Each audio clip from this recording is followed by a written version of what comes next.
Hi, I'm Jimmy with Bentley Ridge Tree Farm and Nursery. Today we're going to be looking at a common fungal disease that we see here in Iowa.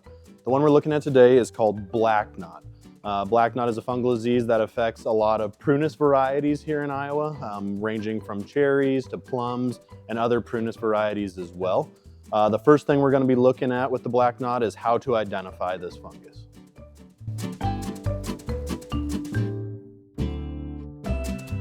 Next, we're going to be looking at how to identify black knot in the prunus trees that we talked about. I do have an example of a branch infected with black knot right here. We'll show you a close-up of that as well. Black knot tends to be very easy to identify in the fall and winter months after leaves have fallen because most of the time it does affect branching and actually look like a growth or an abscess on the actual tree itself. It gets its name from the black-like texture that it has, kind of that blistery texture in the branching. So that's where the name black knot comes from. Most of the time, depending on the susceptibility of the individual tree, it will be either in the branches or in the trunk of the tree itself.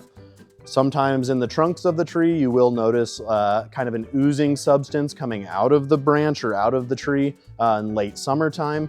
And in early summer, this can also be identified as kind of a green spore-like substance on the branches themselves as well. By the end of summer, that is when that spore-like substance turns into the black hardened material that we see on this branch here.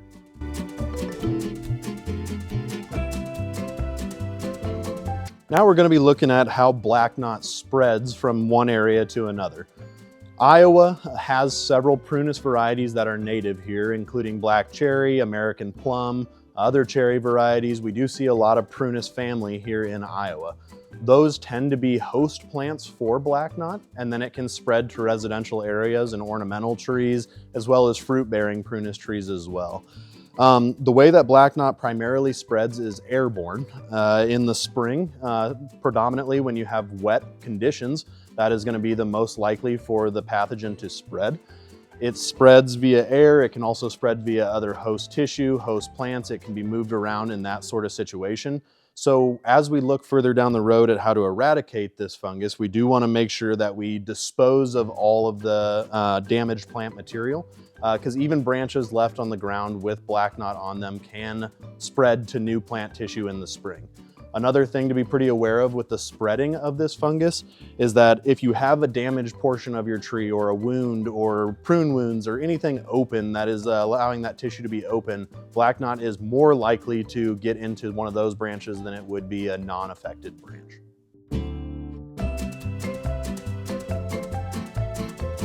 All right, so next we're going to be looking at how to eradicate black knot. One of the main ways to do this is pruning. When pruning black knot out of the trees, it is important to identify the correct time frame of year to do so as well. Late winter, February, March time frame tends to be about the best opportunity to do so. That is when spores in the actual black knot itself are least active. They will be less likely to spread to other plant material at that point in time. So again, late winter, February, March time frame, great time frame to do so. We're going to go ahead and look at this branch that was pruned out of a tree with black knot as well here and kind of examine where the prune was made on this individual branch here too. Anytime you're doing a prune with black knot, the main emphasis is that wherever the infected material is, you do want to be at least 6 inches down below that plant material that is infected. Beyond that, if you can go up to a foot, that would be even more ideal. Not all pruning situations are going to make that an option though. So in my scenario, a foot was definitely easy enough to achieve. So we were able to get down into that. The other thing with this specific branch in the tree that it was pruned out of was that it made sense to prune even further down than a foot just for the aesthetic of the tree and the overall growth pattern of the tree. So that's definitely something to pay attention to as well.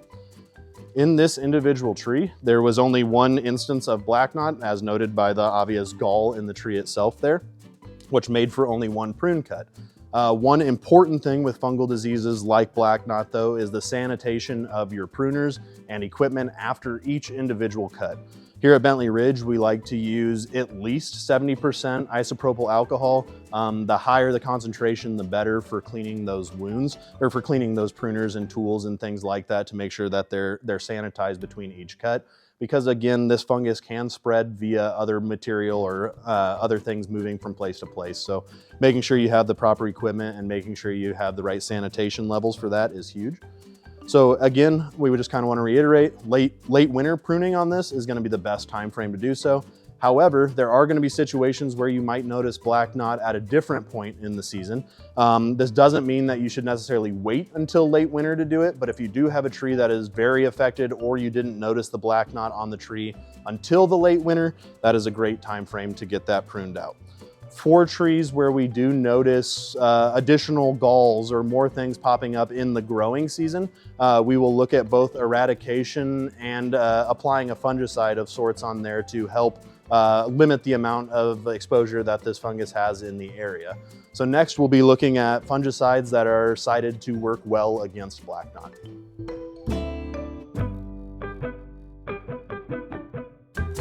Next, we're going to be looking at fungicide treatments to help with black knot and preventing it, as well as treating ongoing symptoms with it.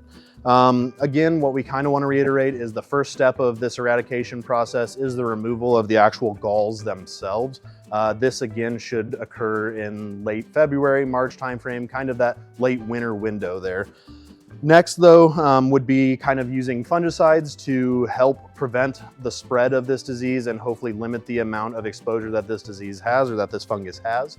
The best time frame to do this is going to be in early spring, just as buds start to open. On the screen, we're going to list some of the active ingredients that you can look for in different fungicides that are effective against black knot. These were listed by the University of Minnesota as being effective treatments against black knot and preventative care as well. One of the active ingredients that we have is in one of our retail products, listed Funganil. Funganil is a multi-purpose fungicide, can be used on fruits and vegetables, ornamental trees, lots of different application methods there.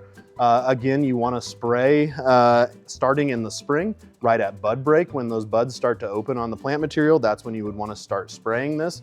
The recommended intervals for spraying are every 7 to 14 days. We kind of sit in that middle area of kind of 10 to 14 day recommendations for spraying. This is an ongoing care, so even if you feel that you've done a good job manually getting rid of the black knot and you've done a couple of spray applications, keeping a good spray pattern and a good fungicide program intact can be very beneficial, especially for some of the trees that are less resilient to black knot. Another thing to kind of consider when spraying fungicides is you would preferably get fungicides on a day when it's above 60 degrees and potentially when there might be a rain event in the near forecast as well. So again, this is one of the products. We did list on the screen the different active ingredients that are going to be effective against black knot, but this is one of the just retail-based products that we sell here in store that would absolutely help take care of this.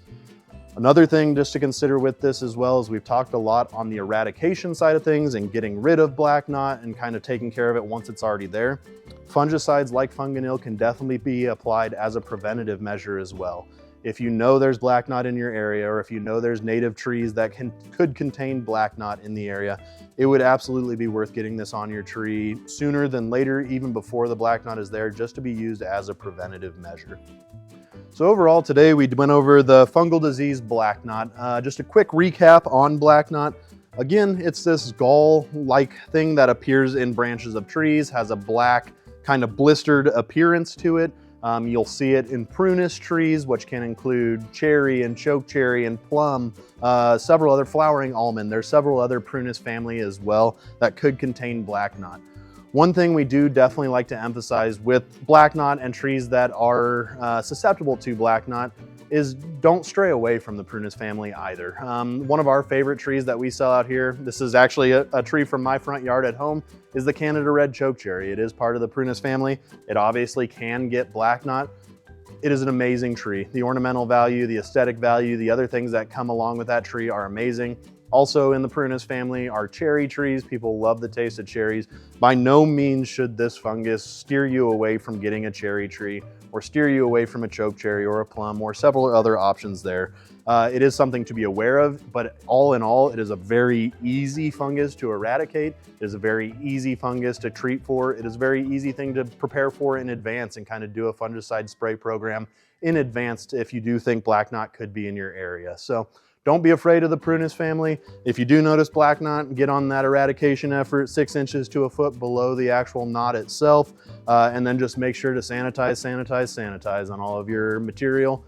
Other than that, that's kind of a recap on black knot.